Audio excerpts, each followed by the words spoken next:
Vous souhaitez aider notre chaîne? C'est très simple. Le lien pour devenir un soutien sur Patreon se trouve dans la description. De plus, abonnez-vous à notre chaîne, aimez et partagez nos vidéos avec vos amis et laissez votre commentaire. Ainsi, vous contribuerez beaucoup à la diffusion de la parole de Dieu.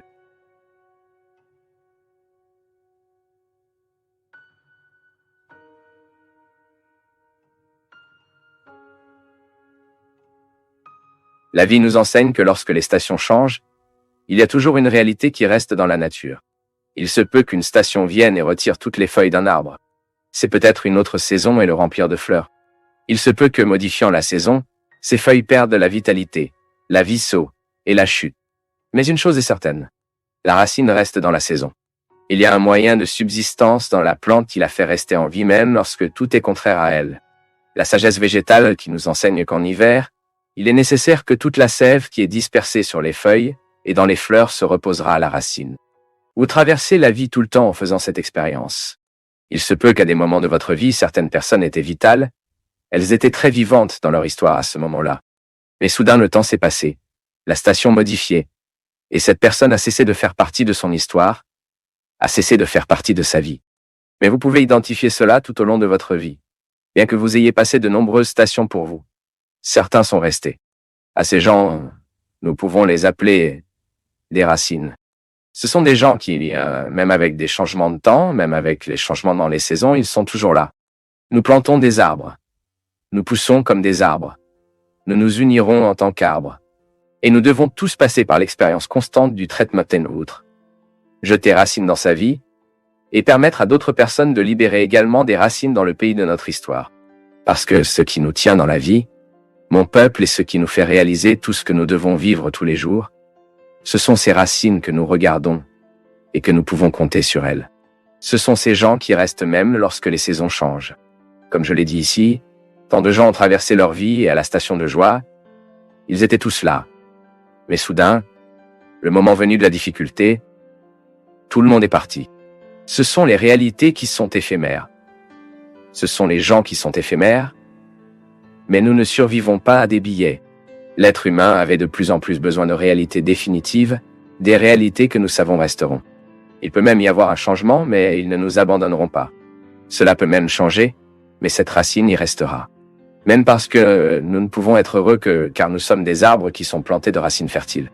Cette semaine passée sur une route et a commenté un ami qui était du côté que je trouve très intéressant comment le bambou grandissait.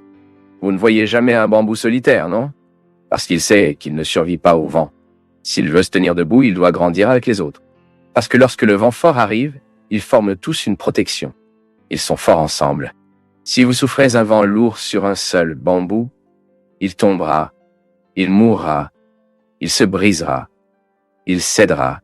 Mais s'il est à côté des autres, s'il fait se fourrer, s'il fait se grand ensemble, il ne sera pas brisé, car ils obéiront au mouvement du vent, mais ne céderont pas pour rendre la mort définitive. Ils ne permettront pas à la mort d'être définitive. L'un aidera l'autre à se lever. Dans la vie, c'est comme ça. Mon peuple, nous saurons comment se tenir debout pendant que nous sommes traités, plantés ensemble. Parce que la beauté de la vie est là. Les joies et la tristesse, elles ne peuvent être vécues car nous avons quelqu'un pour combiner le verbe avec nous. Sinon, la vie devient insupportable. Essayez de vivre une tristesse seule à voir. Ce sera insupportable. Essayez de vivre une joie seule. Il y aura tellement de goût. Nous devons diviser. Que ce soit dans la joie ou la tristesse, nous avons besoin de quelqu'un de notre côté. Quelqu'un qui nous aide à comprendre ce qui se passe. Et c'est la belle signification chrétienne, aimer et être aimé. C'est vous d'être plantés ensemble pour aider le vent de l'autre, il reste debout. C'est vous d'être plantés ensemble afin que le moment où le vent est contraire à vous, celui qui est à vos côtés, vous aide à vous lever.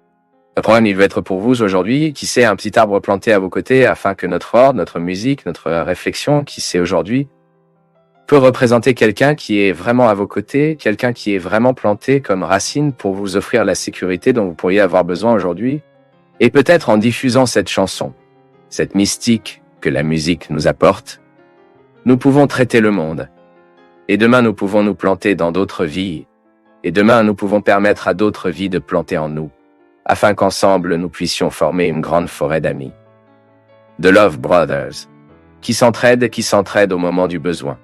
Père Fabio, si Dieu est omniprésent, il possède le bien et le mal?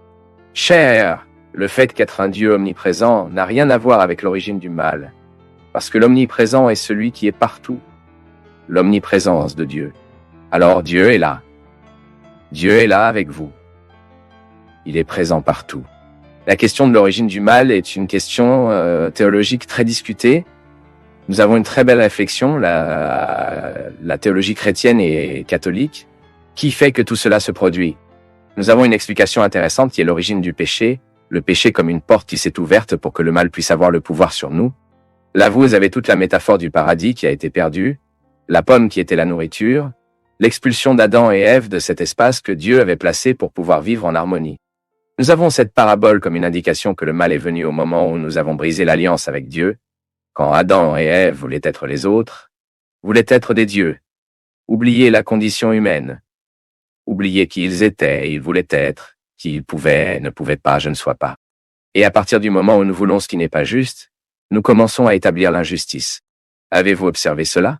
Combien de mauvaises choses se produisent précisément, parce que nous ne savons pas comment reconnaître que ce n'est pas le nôtre? Pourquoi le vol est-il un mal en soi? Voler quelque chose à quelqu'un est mauvais. C'est mauvais parce que je ne respecte pas l'espace délimité.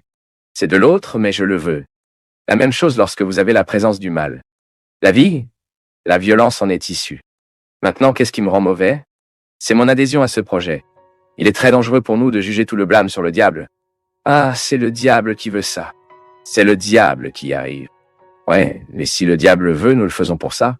Avez-vous vu le diable marcher dans les rues? Non. J'ai vu des gens diaboliques marcher dans la rue. Oh vraiment? Non. Il n'y a pas de problème ici. Nous n'avons pas de diable ici.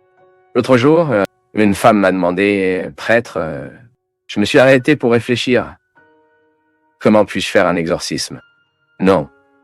Puis j'ai pensé, attendez, mais immédiatement j'ai dit, non, il y a un moyen pour vous de faire de l'exorcisme, vous aimez.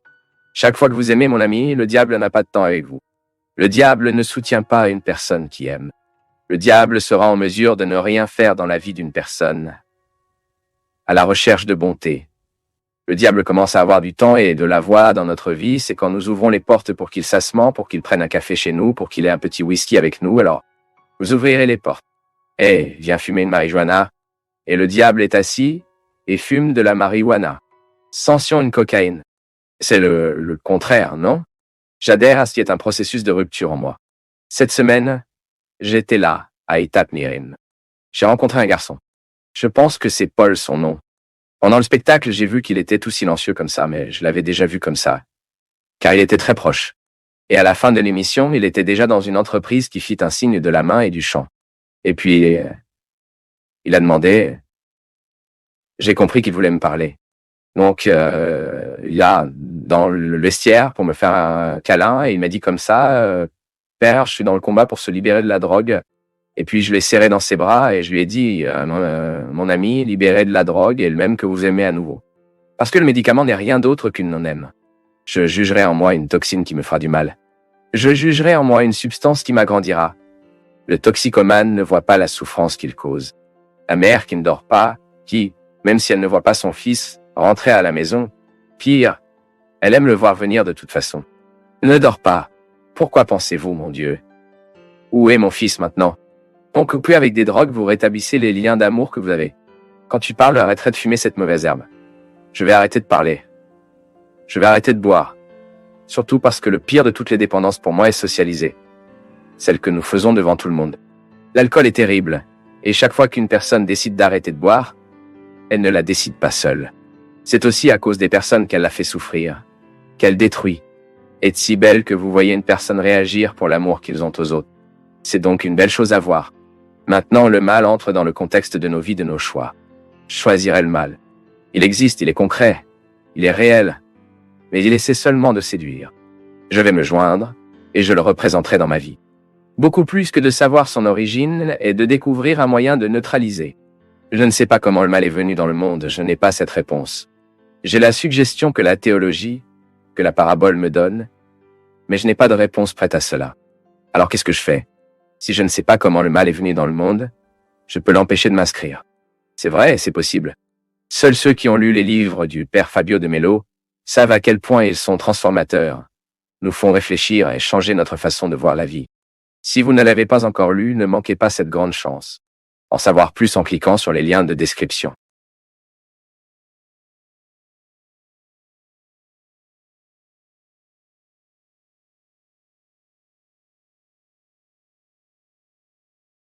Nous du Path of Faith sommes heureux d'être avec vous en ce moment. Partagez vos perceptions sur le sujet d'aujourd'hui dans les commentaires, montrez votre soutien en aimant la vidéo et partagez-la avec vos amis. Abonnez-vous à la chaîne pour rester connecté avec nous et ne pas manquer nos nouvelles vidéos.